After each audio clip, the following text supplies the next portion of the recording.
Tu vois, le dessin de presse, ça existe depuis toujours. Et partout dans le monde, visiblement. Il y a différents styles. Ça parle de tout. Ah, les caricatures, moi j'adore. Là, je vois pas. Sûr que pour profiter du dessin, faut reconnaître les personnes caricaturées. Elle, c'est Merkel, la chancelière allemande. Faut suivre aussi l'actualité, sinon tu passes à côté des allusions. Là, ça parle de son accueil généreux d'1 million de réfugiés syriens.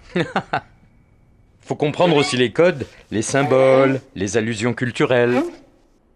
Un dessin de presse, c'est un billet d'humour. C'est ironique, drôle et grinçant. Le rire est un formidable outil pour dédramatiser les choses, prendre du recul sur une actualité et aussi faire passer une opinion différente. Comme ici, sur l'égalité entre les femmes et les hommes. D'accord, mais là, t'exagères pas un peu? Le dessin de presse, c'est aussi un billet d'humeur, avec un point de vue qui peut déranger, émouvoir. C'est notre position sur le sujet. C'est sûr, on n'est pas neutre. En fait, nous faisons à la fois le boulot de journaliste et celui d'artiste, avec une approche à la fois factuelle et subjective de l'actualité, tout en se marrant. J'ai des amis là, ils vont pas aimer. Surtout mon copain chinois. Et tu crois que mon ami péruvien, lui, va apprécier ? Tu vois, un dessin, il doit se lire en quelques secondes à peine, par le plus grand nombre. Il faut donc simplifier les représentations. On utilise pour ça des stéréotypes et des symboles. La colombe pour la paix, l'euro ou le dollar pour l'argent, la statue de la liberté pour les États-Unis, un détail vestimentaire pour un religieux. Alors forcément, si tu bloques sur le stéréotype, tu vois pas le reste. Ok.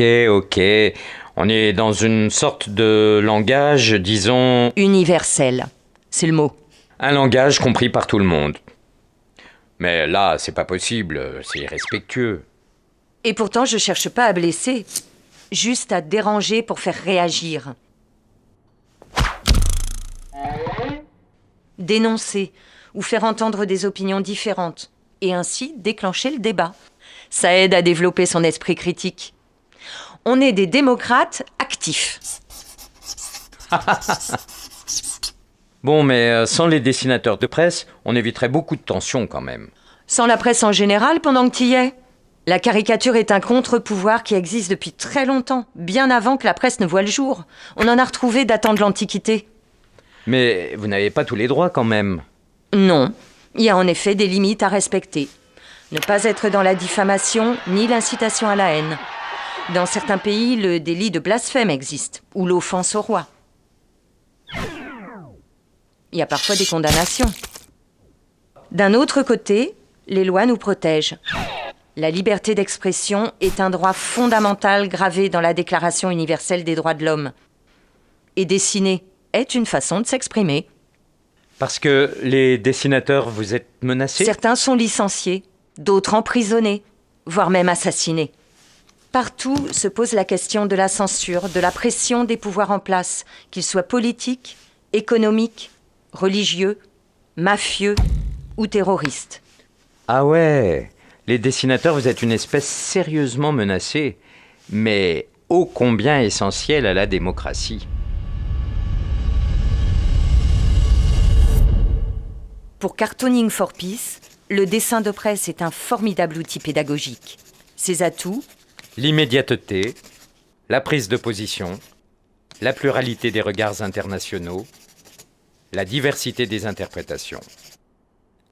Le dessin de presse, c'est 3 R. Rire, réagir, réfléchir.